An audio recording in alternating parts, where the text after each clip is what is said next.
Well, good evening, good afternoon, good morning, whenever you ever listen to this. How y'all doing? It is another beautiful day in the neighborhood. Definitely missed the people. It's been a minute. Life, I tell you, has really, really been something lately, Hmm. but glad to be back in the house, glad to be back with the people, glad to be back with the whole child and kind of unpacking some stuff and just kind of chatting it up tonight. I'm happy to be here. Yeah, and so I haven't been live in a minute, so just I've been producing shows and doing work behind the scenes, but to actually be live is I do miss it. So it's good to be Yeah. back. It's good to be back. Yeah, for sure. Yeah, we kind of from time to time, those of you who watch The Whole Child and listen to The Whole Child know that we are always preaching about self-care and really making sure that we are honoring ourselves. And honoring all of the things that happen. So sometimes we wind up having to take these unexpected breaks. Bianca, I know you all had a lot going on Oh your my end, gosh. and I feel Yeah. like I've just been juggling so many things. But sometimes it's needed and sometimes it's necessary, right? Yeah. Every time we jump on an airplane, they say put the oxygen mask on yourself first before you put it on others. So we had some oxygen mask moments Yeah. over the last month or so. Yes. Facts. So Facts. yeah, so totally glad to be back with you all. It is June, halfway through this year. That alone is blowing my mind, that we have literally just coasted through a whole half a year.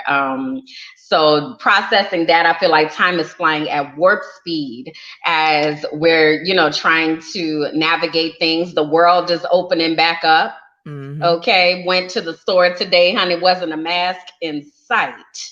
It just disappeared, huh? Evaporated into thin air. Fix it, Eeks. Jesus. Eeks. Okay. So it's a lot. Like it's just a lot of transition. It's summertime. Kids are out of school. They're home, doing all the things. I All am of it. certain. So it's a lot. It's just a lot that's going on, and we definitely wanted to make sure that we went live tonight. So, for those of you all who may be tuning in for the first time, I'll go ahead and introduce myself. My name is Kimberland, and I am a career educator. Been in education for 15 years now, I believe, if I'm doing the math correctly. Educational consultant, life coach, as well as a talk show host, author, just all these things that I do. But the main thing that I do is advocate for those who don't have a voice. So that presents itself in lots of different ways. And I'm just excited to be here. Well, hi. I think people know who I am, but just for the listeners, because we also have this on Apple Podcasts, we have this on Spotify, we have it all. You can actually go to thewholechild.tv and see our episodes. It's a whole website. But anywho, my name is Bianca Goolsby, and I'm the founder of Teaching for the Culture. And I'm just excited to be back on live. Wow. So hey y'all. Getting back in the swing of things. And shout out to all of our listeners, all of our viewers, all of you who rock with us all the time. We really, really appreciate your support. We don't take it lightly, and definitely encourage you to share the broadcast, as well as if you're watching us live, go ahead and comment, interact with us. We definitely value your voice and really want to honor the fact that you took time out of your busy lives to hang out with us. So, I mentioned a little bit ago that it is June and we have a lot of things on the horizon. The first thing that I wanted to acknowledge is that Juneteenth is coming up this weekend. For anyone who is not familiar with what Juneteenth is the day that enslaved people, or formerly enslaved people in Texas, found out that they had been freed 2 years prior to the time that they got the news. And we celebrate in Black communities, we celebrate that day as our Independence Day because that is the day when we gained freedom. So Juneteenth is coming up on June 19th. And I'm wondering what people are doing to celebrate Juneteenth. Do you have any plans, Bianca? Well, actually, I do. So, there's a social media course that's actually launching on Juneteenth. And the title of the course is called The Power of a Tablet. And it basically is talking about all the different features of a tablet that parents might not be aware of, as such as the apps that they might download on the tablet to have special features. I'm not going to give all the sauce, but I'm going to literally expose it all so parents can be intentional with making sure that when they do hand over the tablet, it has the right permissions so that they're not lost in this digital world that they don't need to be in. Yeah. Oh my gosh. And I definitely want to come back to that. But shout out to you and congratulations on the launching of products. I know that you've been super busy, as you were saying just a little bit ago. It's been a while since you've been on live because you've been in production mode and producing shows and creating content and all of that. So Yeah. that is super exciting and needed for our parents, for our families, for the adults that are responsible for the children. It's Well, sometimes we a little bit out the loop. You know what I Yeah. mean? These youngins out here, honey, doing the things out there on the TikToks and the Instagrams and the Twitch and the things, you know. Right. So sometimes we need a little bit of help, okay? Trying to understand exactly what is happening so that we can be proactive and Yeah. as opposed to being reactive and trying to reel things back in after it's already gotten out of control. Right. Yeah. So, anything else that you're doing for Juneteenth? No.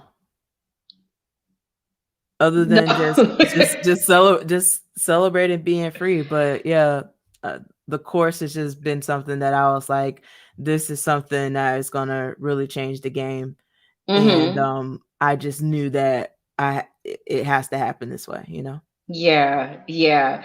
So, I for Juneteenth am going to be celebrating my Black self, honey. Yes, honey. I plan on just existing in all of my Blackness and just honoring the fact that I am here. Like you said, we are Hmm. free, freeing myself from this colonized mindset. And that's a little bit of what I kind of wanted to talk about today of what that means and how we can recognize colonization and recognize some of the programming that we have gotten over time that maybe we didn't realize that we had gotten to really be able to exist.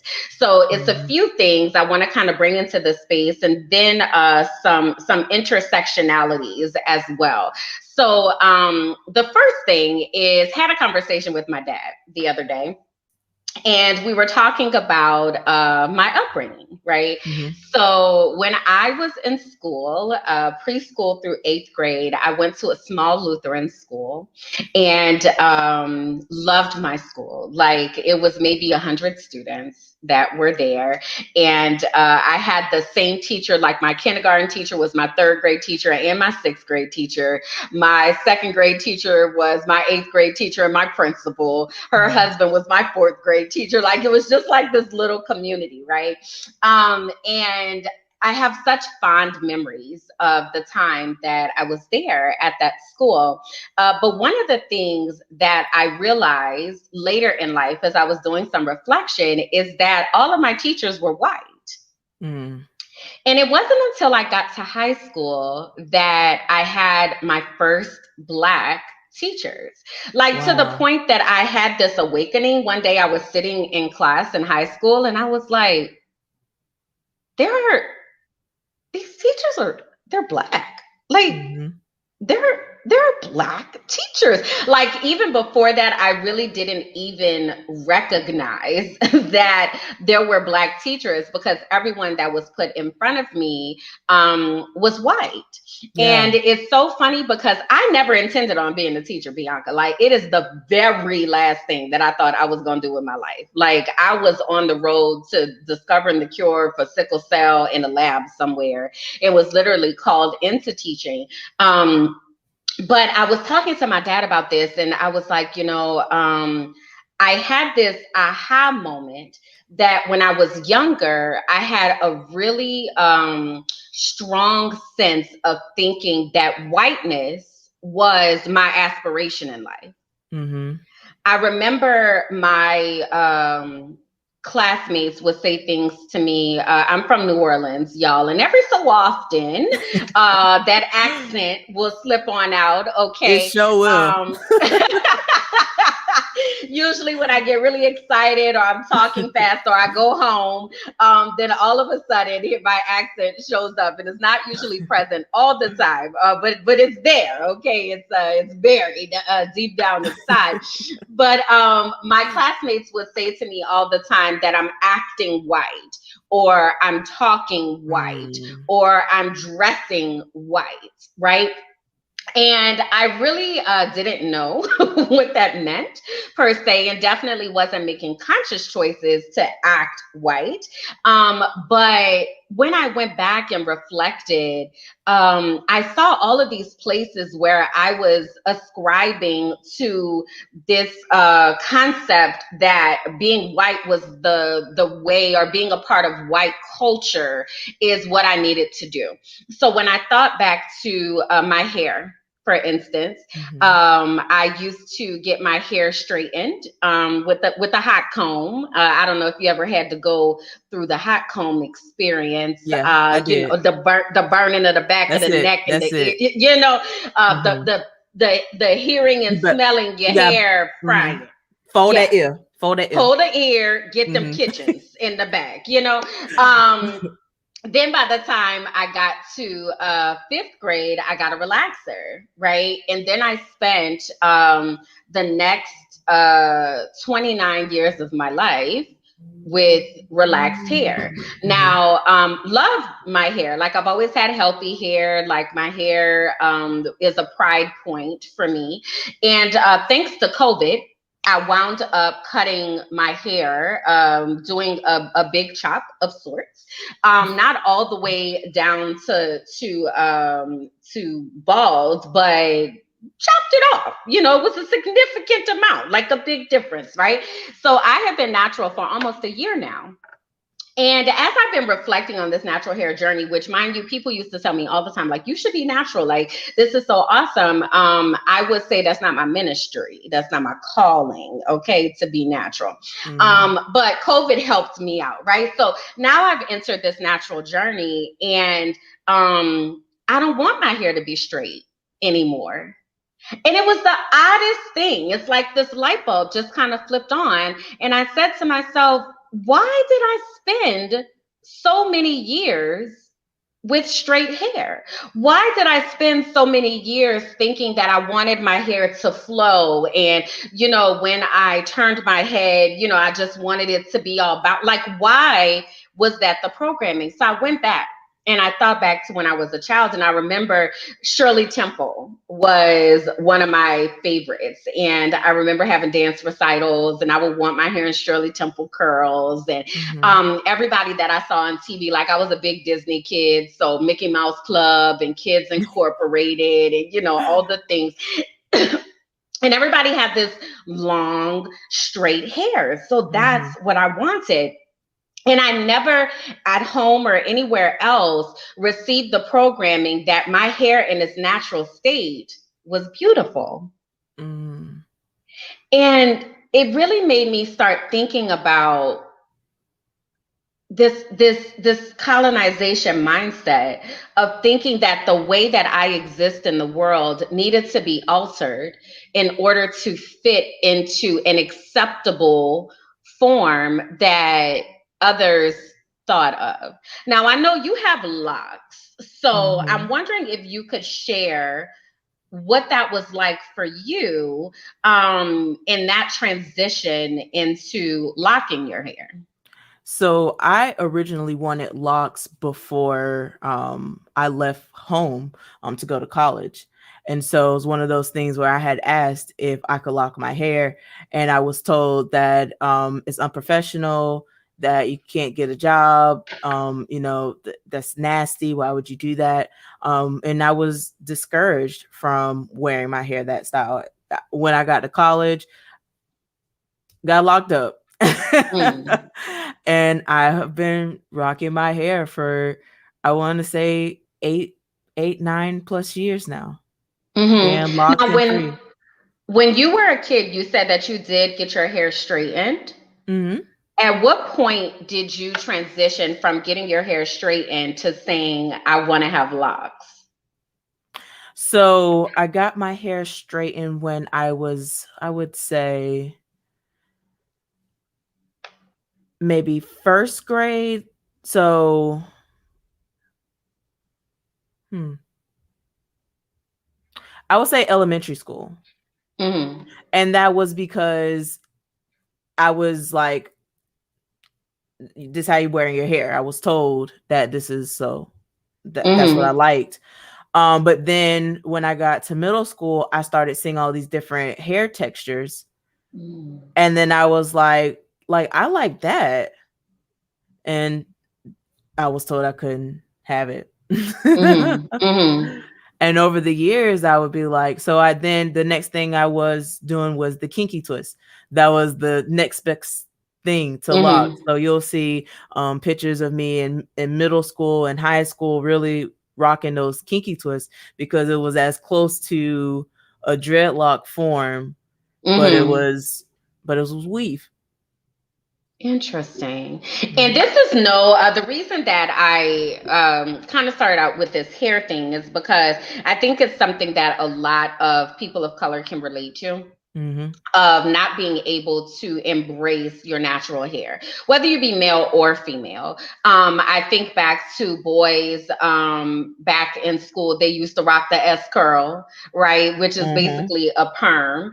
But again, to have a different texture, and it was really, I can remember people saying stuff like B2Bs and, brush your hair because it's nappy. And it was always used in such a negative connotation Yeah. that we just weren't taught to embrace ourselves the way that we were born. Like, it's like Yeah. you have to do something else in order to fit into society. So then I said I wanted to bring in some intersections into this. So it is June again, which is Pride Month, Yeah. right? And I believe I may have talked about this on the show before, but if not, here I go. So growing up, I told you I went to Lutheran school, and then I went to Catholic high school, and I grew up full gospel Baptist, right? So I remember the programming I received about the LGBTQ plus population. It's a sin, going to hell, just all the things, all of the with gasoline draws on, like just not okay, Mhm. can't talk to them, can't be friends with them, might rub off on you, like all of this stuff, right? Yep. Yep. And it literally wasn't until I would say maybe within the last 5 years, maybe even less, it may be within the last 2 to 3 years, that I really started asking myself why it matters. Like, why is this the programming that I've received? And what is it about people that I can't see their humanity, and I'm sitting in this place of judgment? And again, I went back to this concept of having to fit into a certain mold. So Mhm. there's this whiteness, right? But then there's also this heterosexuality, cisgender meaning you identify as the gender that you were assigned at birth. This is the way that America operates. This is what America says is acceptable. And who is in the Mhm. power structure in America are white, cisgendered people. Right. So, again, I started to kind of unpack that and ask myself where I got that programming from, and just really got disturbed by how judgmental I once was, or how I had missed out on so many amazing relationships with people because I couldn't see past my programming. So I Mm. don't know. I'm gonna pause right there for a second because it sounded like you were identifying with a little bit of what I was talking about. So what Yeah. you thinking? What you thinking over there? Yeah, so, obviously, identify in the L category. And it was a challenge for me. It was a struggle for me in my childhood. And my family is deep into the church, still is deep into the church. So the programming is that it's a sin, you're an issue, you have to get fixed. This is not the way.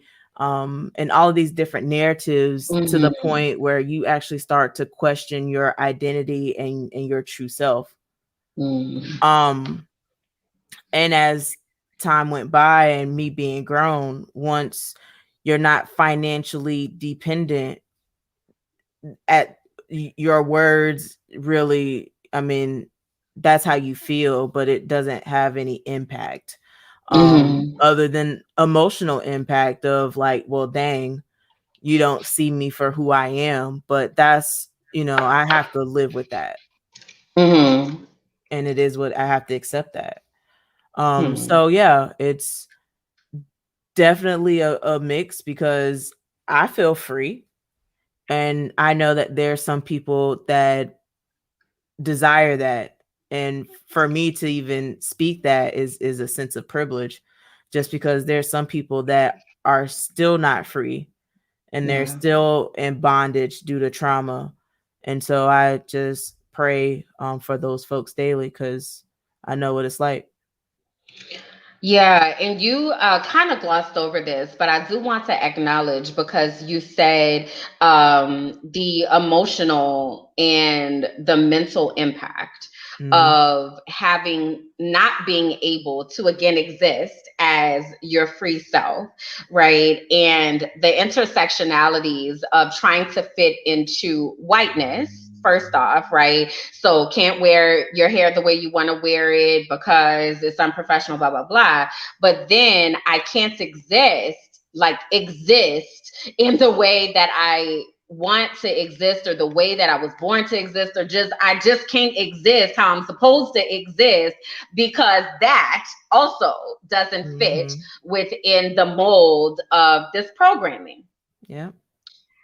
And all of this just really kind of brings us to some things, and because something else that you mentioned was privilege. So I wanted to kind of define some words as we use these words. So the first word that I thought of was the word bias. And bias is something that everybody has. Bias usually has a very negative context, but we all have bias. There is no way to escape having bias. If somebody tells you they don't have bias, they are a liar, okay? And the truth ain't in them. We all have bias, right? So bias is a prejudice or a favor against one thing or for something else, of a person, a group, something compared with another. Okay. So for instance, my high school, I went to an all girls school for high school.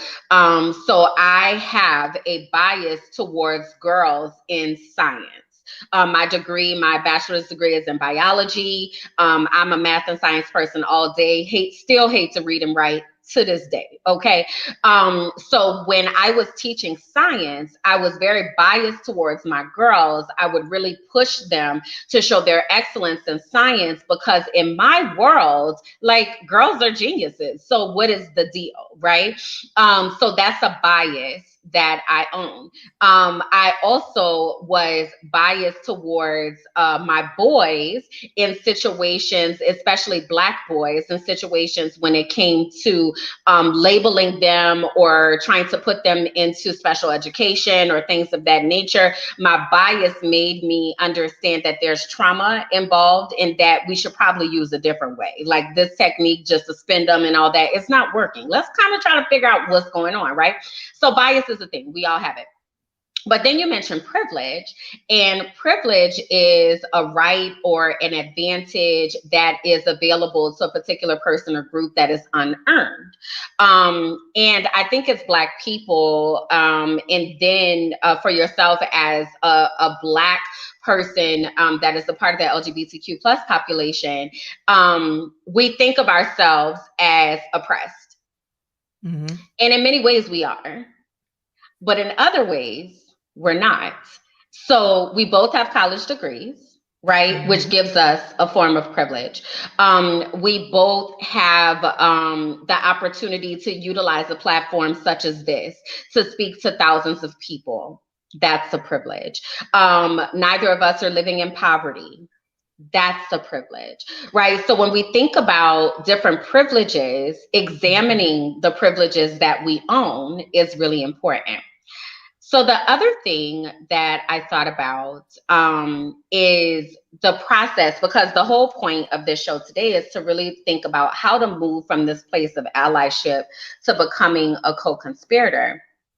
So what does that mean, right? So when we're talking about someone who is an ally, because for Pride Month, for instance, or for Juneteenth, right, Black Lives Matter movement, all of that, a lot of allies spring up. Right. So an ally is somebody who's like, I want you to know that I'm rooting you on. This is a safe place. You can count on me to support you. Yay, you. Yeah. But to move to a co-conspirator means that you have something on the line. So allyship is this passive process, for instance, changing your filter on your Facebook profile picture, right? So for instance, mine for this month is in support of LGBTQ plus population. We had the Black Square over last summer for Black Lives Matter movement, right? It might be a hashtag that you use, right? All of that is allyship, which is good. That's a step in the right direction. But Mm-hmm. then when you talk about becoming a co-conspirator, now you're looking at being held accountable for your views and being held accountable just as much or almost as much as the group that you're supporting. So it made me think about the story of the teacher in Jacksonville. And I know you're from Jacksonville. And what is her name? Amy, how do I pronounce her last name? I'm going to jack it up. It's like Yeah. Amy Donofrio. I'm gonna just say that's what it is. Um, but can you tell us a little bit about her story? Because I know that you've been following it. And I feel like Amy is an example of what co-conspiratorship looks like, sounds like, how it manifests, all of that. So, what can you tell us about Amy? So she is a gem in Jacksonville. She has a phenomenal program where she is advocating and is really teaching our Black boys.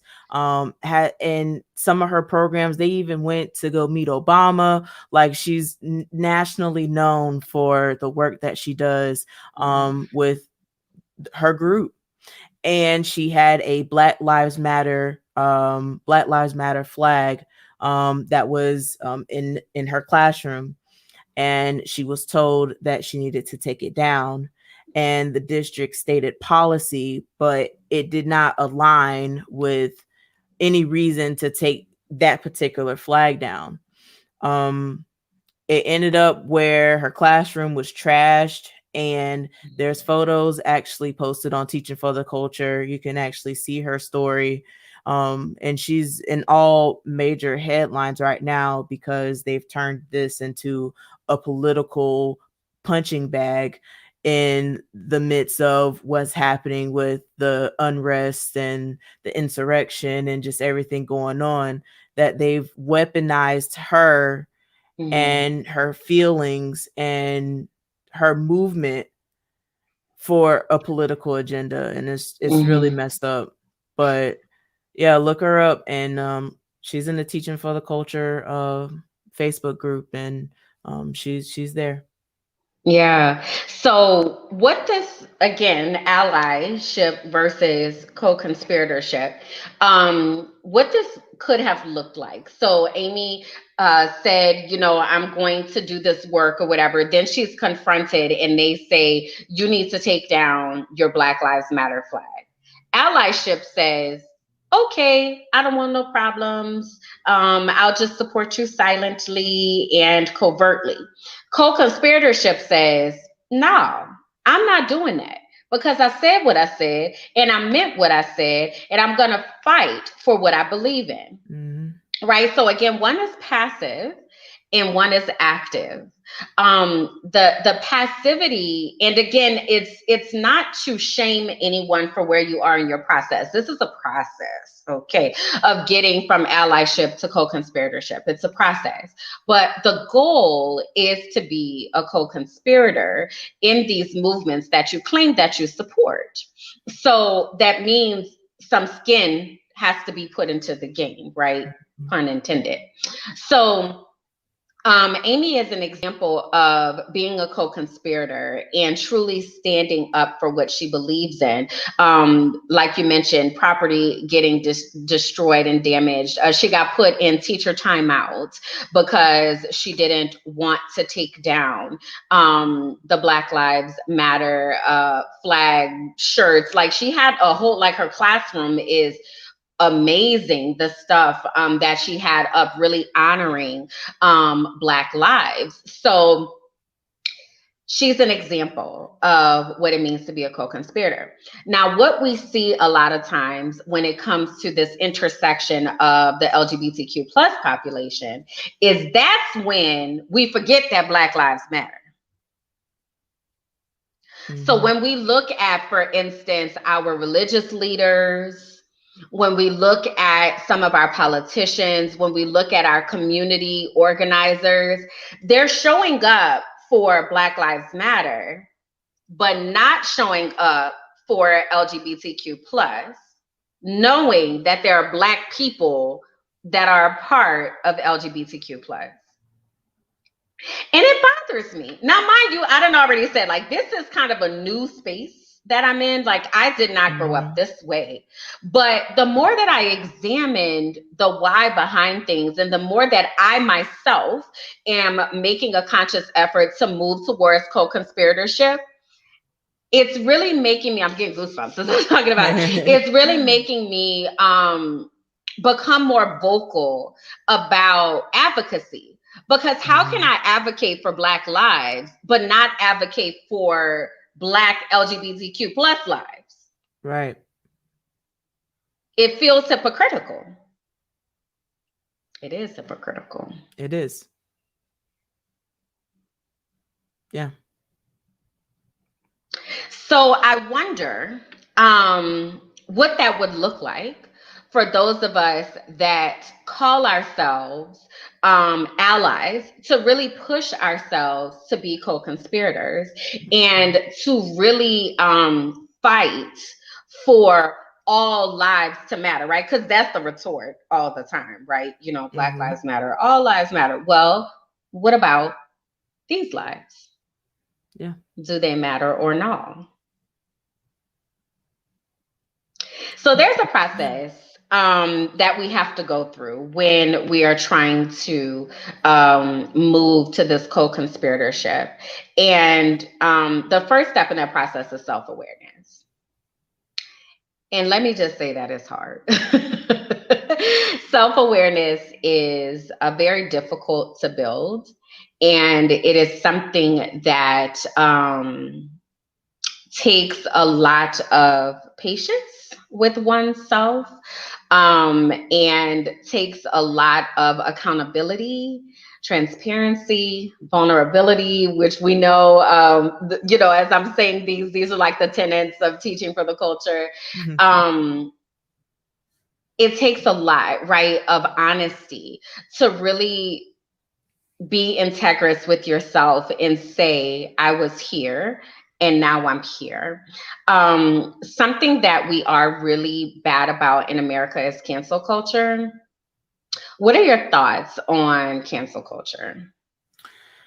Ooh, um, so I believe that accountability is necessary. Um, but it is not my heaven or hell to place people in. And I think that we need to be intentional with our words Mm-hmm. and how we communicate with others. Mm-hmm. But at the same time, people should be accountable for their actions. And that's just across the board. Mm-hmm. Yeah. And so that's another word, right, that we use as accountability. I did not think we were going to have an English lesson today, but here we are. Because accountability often feels like an attack for people. And I think that for us to really understand accountability, we have to understand ownership. Hmm. So, for instance, like I was saying a little bit ago, that I wasn't raised with the views that I have today. So, if someone was to confront me with something that I said 5, 6 years ago, I have to own that. Yeah, I said it. I was a hot mess. I sure did. And now I don't believe that. Right. So, it's about owning it and then making active steps to do different. Hmm. I think that accountability, or we go awry when people try to make excuses or they try to downplay the impact of their actions, right? So, Hmm. something else we talk about a lot in this co conspirator journey is intent versus impact. And what we like to focus on, we Americans like to focus on intention. Well, that's not what I meant. Well, I didn't mean that. Like, why you took it that way? Like, that's not what I meant. And it really doesn't matter what you meant if the impact was negative. Hmm. You could have had the best intentions, but if that person perceived it as negative, then you have to honor the impact that was created, Yep. right? Um, and I think we fall short a lot there. So when we're talking about accountability, that ownership piece allows us to center in on that impact. Yeah. I didn't mean it. However, that doesn't matter. What matters is that it hurt you. What matters is that it offended you. What matters is that it made you feel uncomfortable. And I will do my very best to never make you feel that way again. Please let me know how I can do better. Or I'm going to research how I can do better. I am going to make an active choice to do Hmm. something differently. Yep. And that's hard. Yep. That's hard. Many of us grew up in houses where our parents didn't apologize when they were wrong, right? So that is something you learn how to do, is to be accountable and to apologize when you're wrong. And it takes a lot of humility to be able to do that and to Yes. know that you are not above someone else, Hmm. you know? Um so that's something that's really big in moving from that allyship to that co-conspiratorship. And your process of self-awareness really makes you confront you. Hmm. Like, you got to look in the mirror and look at you and be like, that wasn't okay. I need to do better. Or That was good. I need to do more of that. Mm-hmm. Right? So as we go through that self-awareness journey, again, it's uncomfortable. It's really, really, really, really uncomfortable. But it is necessary. I see Gretchen just put that inner man. Yeah, we gotta like Mm-hmm. confront that inner man and knowing that we're all flawed and we're all gonna mess up. Like when I tell you, for instance, I am trying to get really, really, really intentional about utilizing correct pronouns, about honoring names. So I can tell you, for instance, when I was in the classroom, my students would say things like, call them whatever name it was. It was usually something like call me man, or something, some kind of nickname type of thing. And I would say, I'm calling you your government name. Okay, that's what I would say. Well, now, as I've been thinking about that, I'm like, what if their government name is triggering to them?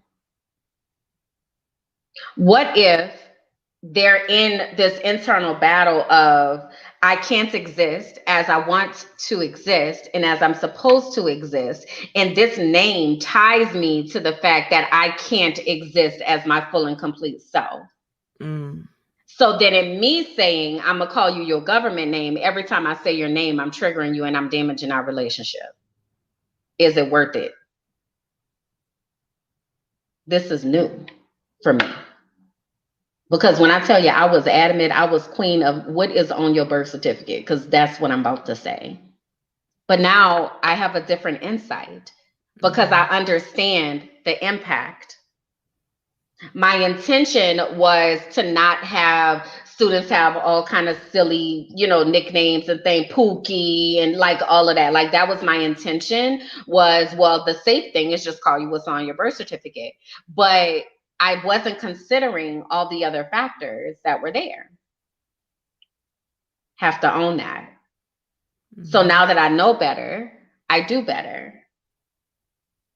And that's something on this journey of self-awareness that we have to be willing to do. Yeah. But then we also have to be willing to allow people to grow, you know, and to grant grace, not excuse though, because there's a difference. Okay. So I can grant you grace and understanding that what you did wasn't intentional, but that's not going to excuse what you did. I still need you to do better. So thank Mm-hmm. you for acknowledging it. I don't have to hold it over your head and put you in heaven or hell, right? But I still need to make sure that I redirect because it wasn't okay. And I think a lot of times, as Black people in America, as any type of marginalized group, we are often burdened with excusing behavior. So people Mm-hmm. expect for us to say stuff like, oh, it's okay, but it's not. Yeah. It's not okay. So we're taught to deny ourselves for someone else's comfort because they didn't mean it, even though it was damaging, traumatizing, toxic, what have you. Yeah. What you thinking over there? I'm just thinking that this is compounded trauma. Mm-hmm. So, what do you think the end result of somebody's emotional state if this is what's circulating and going through their brain, which is one of the most powerful machines in our body? Mm-hmm. It's messed up. Yeah. And when you say compounded trauma, and we've definitely talked about this before, but it's worth revisiting the type of impact that trauma has on the body, of putting you in fight, flight, or freeze mode, of putting you in a situation where you can't gain new information, of putting you in a situation where you don't feel safe, of putting you in a situation where you feel like you have to defend your existence. All of that is a result of compounded trauma. And it's something, again, that we may not realize, but it's It's so vitally important. Like I wanted to find another word like that's Mm-hmm. bigger than important. Like it is so vitally important that we honor the impact of trauma, because it manifests in so many. It causes health problems. It causes even I was actually doing a trauma training the other day, and we were talking about some of the hidden effects, like blood pressure rises, or digestion slows, Mm-hmm. or cortisol is released, which is the stress hormone, which causes weight gain, or the fight, flight, or freeze response, or not being able to communicate effectively. All of that stuff is stuff that manifests, and it manifests with us as adults. So imagine how much more it manifests with children who don't even really know what's going on. Mm-hmm. you know so again, your intention might not be to cause this compounded trauma. However, the impact is the same. So as we're unpacking this self-awareness journey and really bringing ourselves along this space of becoming co-conspirators, the more that we learn about how we were programmed, the more empathy that we can have for other people. Mm-hmm.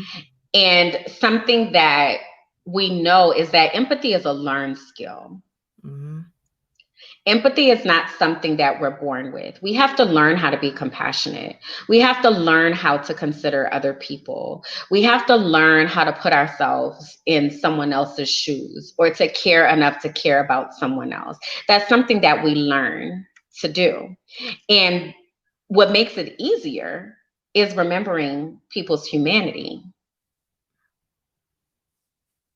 Regardless of whether you agree or disagree with how they live, life choices, how they identify, what they wear, like all of it, regardless of whether you agree or disagree, at the core of it, this is a Mm-hmm. human being. Yep. And because they're a human, they deserve to live a life free from trauma and safe. And I think we forget that sometimes because we get so hung up in our political whatever, or our religious whatever, Mm-hmm.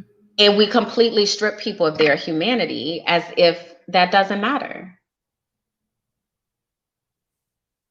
Yep. And that's an ouch moment for a lot of people, to say, I stripped someone of their humanity. That's an ouch moment. But how much growth can come out of that when we recognize it? Because once you recognize it, I bet you won't keep doing it. Mm-hmm. Right? So we make ourselves aware, then we become aware of other people, which then moves us to becoming aware of social issues and how these issues are impacting others. Yeah. And once we start thinking through that, then we get to this place of, what can I do to make a change? Mm-hmm. How can I leverage my privilege? How can I leverage my platform to make a change for someone who may not have the privilege or platform that I have? Mm-hmm. And again, this is active. This is something that we have to think about doing. Yeah. This is something that we have to constantly push ourselves to do, because it's uncomfortable. Yep. Nobody wants to give up their nice, cushy place of privilege. I don't want to give up my job after I've worked in education for 15 years and gotten to the place that I've gotten to go back making minimum wage. I ain't trying to do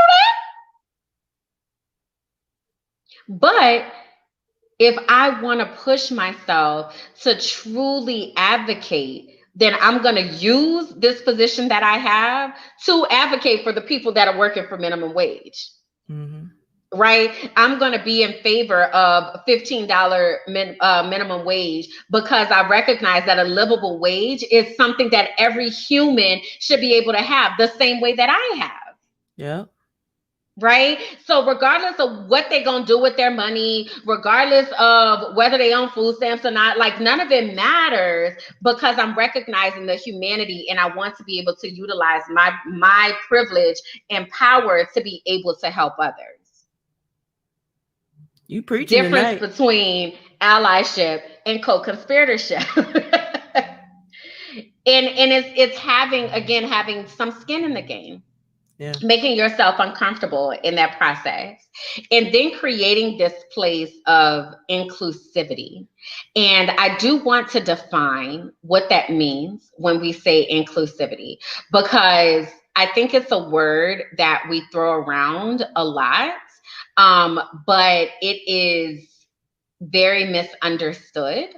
So when we talk about inclusivity, we're talking about not just tolerating someone, right? So like we have, like for instance, I do diversity, equity, and inclusion work, right? So Mhm. diversity is like, okay, I recognize that you're different.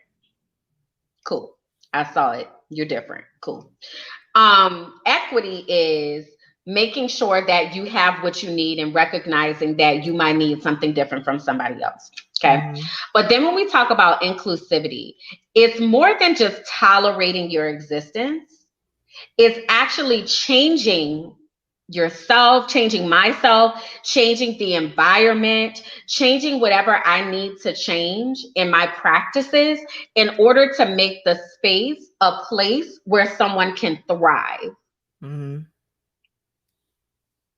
And that is very different than, okay, Bianca, I'm going to let you be here. I mean, you could come or whatever, but, I'm going to let you be Right. here, which is completely different from, Bianca, what do you need to feel safe, included, and valued?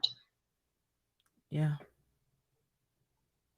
So if I am wanting to be a co-conspirator, I'm trying to see whose voice is not represented so that I can elevate that voice.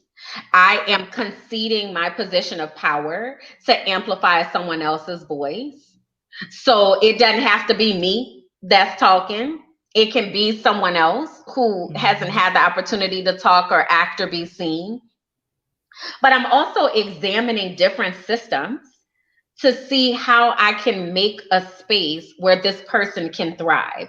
So when we Mhm. first started, we talked about looking at whiteness. We talked about looking at this heteronormative world, looking at this world that centers in Christianity, in being cisgendered. How can I create a space that is more inclusive, that Mhm. allows those who don't identify like that to thrive? And it's simple stuff, y'all. Honoring people's names.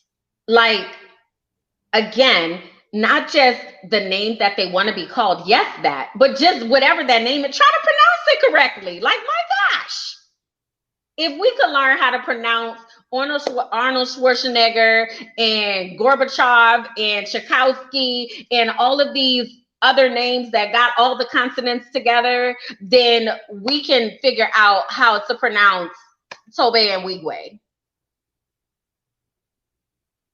That's a small thing that we can do so someone's name can be honored. Honoring pronouns. Mhm. Um, honoring someone's religious affiliation. Utilizing, so a lot of times, like, we're really bad at saying, okay, guys. So utilizing language like, okay, folks, here we are. Everyone, here we are, right?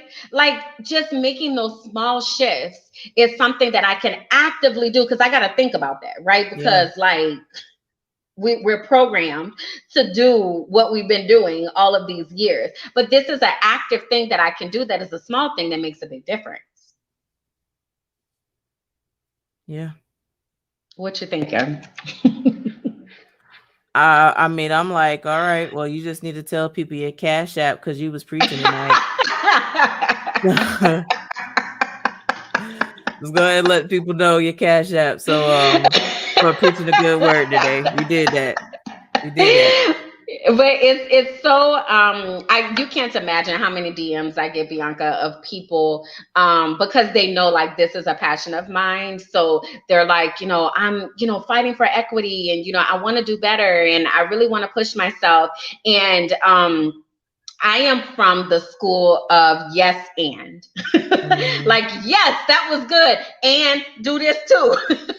Yeah. Because I feel like this is a journey that I know this is a journey we're going to be on for the rest of our lives. So it is so important for us to continue to push ourselves. And I think we can always be more inclusive. We can always be more of a co-conspirator. Like there's always more that we can do.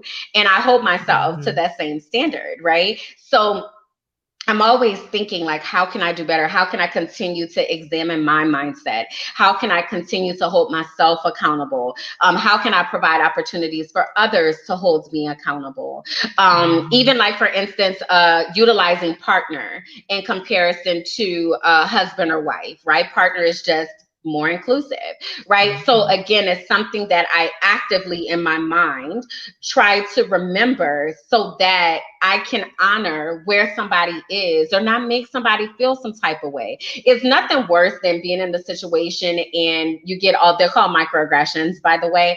All of these like small paper cuts that you keep getting because somebody says something that just doesn't sit right. And again, Mhm. a lot of times it's unintentional, but the impact is what matters. So if you all have left with nothing tonight, today, You're whenever lying. you're watching this, you lie. No, if you if you've left with nothing, it really is understanding that we are moving towards an active place of being co-conspirators, and our urge is for you to do the same, for you to really examine where you are personally so that you can do better. Right. And Mhm. every step in the right direction is a step in the right direction. I believe that wholeheartedly. So everything that you do moving forward is going to make a difference. But keep pushing yourself to do more. Open your circle. If you look in your circle and everybody thinks the way that you do, everybody subscribes to the same value system that you do, everybody is the same religious beliefs as you, open your circle so that you can have people that are going to agitate um, your mindset, right? Mhm. And really make you examine why you believe what you believe as a Christian. And I love Jesus, let me tell you, like I love Jesus, okay? But I also recognize that everybody isn't a Christian. Mhm. So when I look at what Jesus did, Jesus loved, period. He loved. And if I'm going to fulfill my spiritual beliefs, that means that I need to operate as Jesus did, and that is to love people, love the humanity of people, and recognize that everybody does not view the world through the same lens that I do. And just that provides an opportunity for compassion. So, appreciate y'all for for listening, and I hope that something was sparked or inspired as you shared this time. And again, ask that you share this with others and really start on that journey or continue that journey, because we need co-conspirators in this fight, to make sure that all lives do matter, because right now they don't. Okay. Period. Period.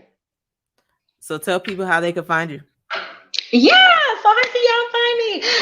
So you can find me on my website, KimberlyJackson.com. You can also find me on Instagram at KimberlyJ, or on Facebook at Kimberly Jackson. I have some amazing things that are about to pop off, y'all. Like, I cannot Yes.